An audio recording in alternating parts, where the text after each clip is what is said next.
ఖచ్చితంగా మేము ఇచ్చిన హామీలు నెరవేరుస్తాం. సాంబశివరావు గారు మేడం ఒక మాట చెప్తాను. కాంగ్రెస్ పార్టీ ఈరోజు ఏం చేస్తుందంటే తెలంగాణని కించపరిచే విధంగా పార్టీ శ్రేణులు కానీ వాళ్ళు కానీ మాట్లాడుతున్నారు మేడం.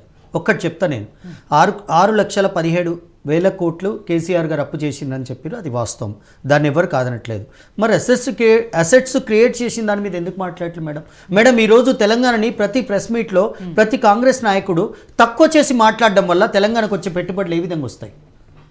మీరు ఆలోచించండి అన్న, మీరు పాజిటివ్గా ఆలోచించండి అన్న. ఈరోజు తెలంగాణని కేసీఆర్ అది చేసిండు ఇది చేసిండు లేకపోతే డౌన్ చేసిండని. ఇప్పుడే నేను ఐటీ కారిడార్ నుంచి వస్తున్నా మేడం, గచ్చిబౌలి నుంచి వస్తున్నా.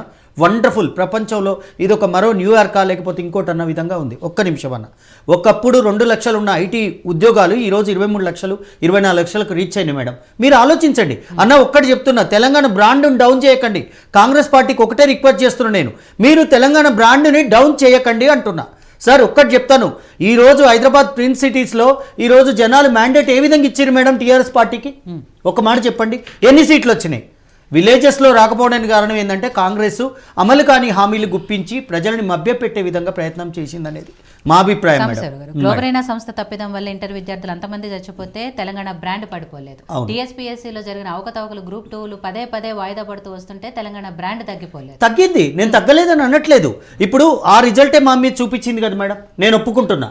ఎందుకు ఒప్పుకుంటున్నా అంటే ఇప్పుడు ఈరోజు మనం కాంగ్రెస్ ప్రభుత్వం గవర్నమెంట్ ఉంది, కాంగ్రెస్ ప్రభుత్వం నడిపిస్తుంది. రేవంత్ కూడా మంచి బ్రహ్మాండంగానే నడిపిస్తున్నదే మా అభిప్రాయము. అన్న మీరు ఒక మాట చెప్తున్నాం, అవినీతి బయటికి తీస్తున్నాం అంటున్నారు కదన్న. ఇదే మొన్న అసెంబ్లీ జరిగినప్పుడు కేటీఆర్ గారు ఏం చెప్పారన్న, మా మీద ఏమైనా మాత్రం మీకు డౌట్ ఉంటే కూడా మీరు ఖచ్చితంగా ఒక కమిటీని వేసుకోండి, లేదంటే రిటైర్డ్ జడ్జిని వేసి మీరు ఎంక్వైరీ చేయమని చెప్పలేదన్న. కాబట్టి అన్న నేను ఏమంటున్నా, మీరు చెప్పడం కాదన్న, మా పార్టీ నాయకుడే చెప్పిండు, వర్కింగ్ ప్రెసిడెంట్. ఒక్క రిక్వెస్ట్ ఏంటంటే అన్న, తెలంగాణ బ్రాండ్ మేడం మీరు అన్నారు, ఇంటర్ విద్యార్థులు చనిపోయినప్పుడు కానీ లేకపోతే ఎగ్జామ్స్ ఇదైనప్పుడు కానీ అయినాయి అని మీరు అన్నారు madam, I accept it. But ఏంటంటే వాంటెడ్లీ ఇప్పుడు ఒక మాట చెప్తాం మేడం, ఇప్పుడు ఫాక్స్కాన్ కంపెనీ ఉంది 1000 కోట్లది సెల్ ఫోన్ కంపెనీ. అది ఏం చేశారు, వీళ్ళు వచ్చిన 1 వీక్లోనే డీకే శివకుమార్ గారు బెంగళూరుకు తరలిస్తే రేవంత్ గారు మళ్ళీ మాట్లాడి, గౌరవ ముఖ్యమంత్రి గారు మాట్లాడి దాన్ని మళ్ళీ హైదరాబాద్కు తీసుకొచ్చారనే వార్తలు నేను చూశాను. That how far that is correct I don't know, కానీ ఆయన తీసుకొచ్చడం చూశాను. I appreciate that. ఎందుకంటే మేడం ఫాక్స్కాన్ కంపెనీని హైదరాబాద్ తేవడానికి కేటీఆర్ గారు చేసిన కృషి మరవలేంది. ఆ కృషి వల్లనే కదా ఇన్ని ఐటీ కంపెనీస్ వచ్చినాయి. ఒక్క మాట చెప్తాం మేడం, ఇంకొకటి చెప్తున్నా, ఈరోజు బీజేపీ మా బ్రాండు మేము రాముణ్ణి సృష్టించినాం, రాముణ్ణి మేమే కనిపెట్టినాం, ఆంజనేయుని మేమే కనిపెట్టినాం, లేకపోతే ఇంకో దేవుణ్ణి మేమే కనిపెట్టినాం అన్న. ఒక మాట చెప్తా రామరెడ్డి అన్న, మీరు దేవుళ్ళ పేరు చెప్పుకొని బయటికి రావాలి. ఇంకోటి ఇప్పుడు కొత్తగా మీరు ఆడుతున్న డ్రామా ఏంటంటే రామాలయం కట్టిరు, రామాలయం ఇప్పుడు దాన్ని ఫోకస్ చేసుకొని 2024లో పార్లమెంట్ ఎలక్షన్స్ పోయి మళ్ళీ ప్రభుత్వానికి రావాలనే ఆలోచన బీజేపీ పార్టీ చేస్తుంది. ఒక్కటి మేడం నా ఆలోచన ఏంటంటే, బ్రహ్మాండంగా ఫ్లరిష్ అవుతున్న తెలంగాణని వాంటెడ్లీ డౌన్ చేయడం బాగాలేదనేది నా కాన్సెప్ట్.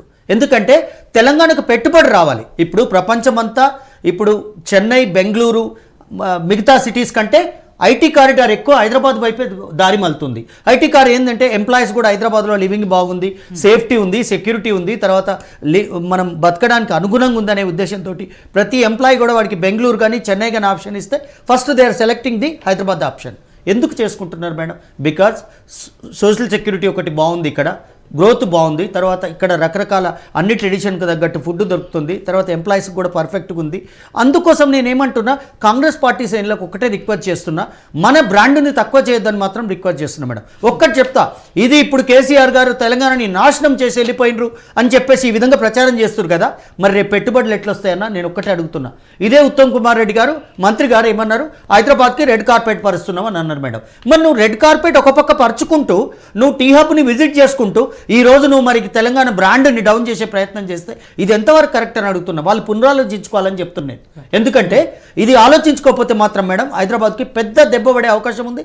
అంటే ఐటీ ఎగుమతులు ఏషియాలోనే 2nd ప్లేస్లో ఉంది.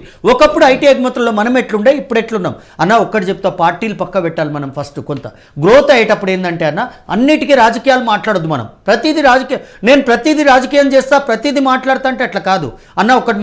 ఒక్క నిమిషం చెప్తా, కాంగ్రెస్ పార్టీ వాళ్ళ మంచినీళ్ళు తాగాలన్నా రాహుల్ గాంధీ గారికి ఫోన్ చేయాలి, నేను వాటర్ తాగుతా, టీ తాగుతా, లేకపోతే లంచ్ చేస్తా అన్నట్టు ఉద్దేశంతో అన్న. ఒక్క మాట చెప్తున్నా, మీరు ఏదున్నా ఢిల్లీ పర్మిషన్ తీసుకోవాలి, మా పార్టీకి అలాంటిది లేదు, ఇక్కడే పర్మిషన్ తీసుకొని ఇక్కడే చేస్తారు. మీరు అంటారు కదా ఏ మాత్రం తెలంగాణ ప్రభుత్వంలో అవినీతి ఉన్నా కూడా మీరు ఒక కమిటీని ప్రూవ్ చేయండి. ముఖ్యమంత్రి గారు అవినీతి చేసిరా, ఇంకొకరు చేసిరా, కేటీఆర్ గారు చేసిరా, మీరు ప్రూవ్ చేయండి అన్న. గవర్నమెంట్ మీ చేతిలో ఉంది, మేము కాదని అనట్లేదు. ఖచ్చితంగా మీరు దాని మీద యాక్షన్ తీసుకోవచ్చు. అదేదైనా ఉంటే తప్పకుండా తప్పు చేసిన వాళ్ళకి శిక్ష తప్పదు. రామరెడ్డి గారు, అప్పుల రాష్ట్రంగా మార్చారని కాంగ్రెస్ పార్టీ ప్రభుత్వము లేదు, అప్పులతో పాటు ఆస్తులు పెంచామని చెప్పేసి బీఆర్ఎస్ పార్టీ ఇలా రకరకాలుగా విమర్శించుకుంటూనే వస్తున్నారు. అయితే గతంలో ఈ అప్పులకి కారణము, ఇంత అప్పులు చేయాల్సిన కారణం కూడా కొంతవరకు కేంద్రం నుంచి సరైన సహకారం అందకపోవటం వల్ల ఇవన్నీ కూడా చేయాల్సి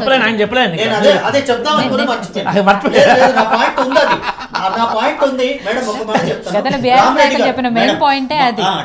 రామరెడ్డి గారు మాట్లాడే ముందు, ఎందుకంటే ఆయన మాట్లాడితే ఇంకెవరం మాట్లాడలేదు మేడం, కాబట్టి నేను అనేది ఏంటంటే రామరెడ్డి అన్న మాట్లాడే ముందు అన్న ఒక మాట, నువ్వు కట్టిన జీఎస్టీలోంచి తెలంగాణకు రావాల్సిన వాటా ఇవ్వమంటే ఎందుకు ఇవ్వలేదన్న? 1,40,000 కోట్లు ఈ రోజు తెలంగాణకు రావాల్సిన వాటాని న్యాయబద్ధంగా జీఎస్టీ కట్టిన డబ్బులే ఇవ్వమంటున్నాం మేము.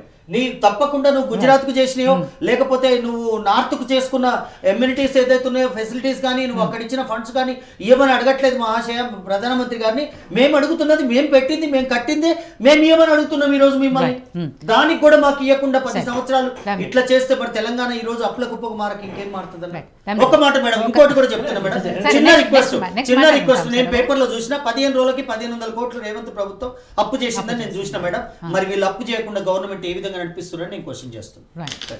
రామరెడ్డి గారు, ఇదే పాయింట్ అంటే నేను ఎందుకు ఆ పాయింట్ గుర్తు చేశాను, కేంద్ర ప్రభుత్వం నుంచి సహకారం లేదు. పదే బీఆర్ఎస్ నాయకులు చెప్పారు, కేటీఆర్ గారు కూడా అదే చెప్పారు. కాబట్టి అక్కడ బీజేపీ నుంచి సహకారం అందకపోయినా కరోనా టైంలో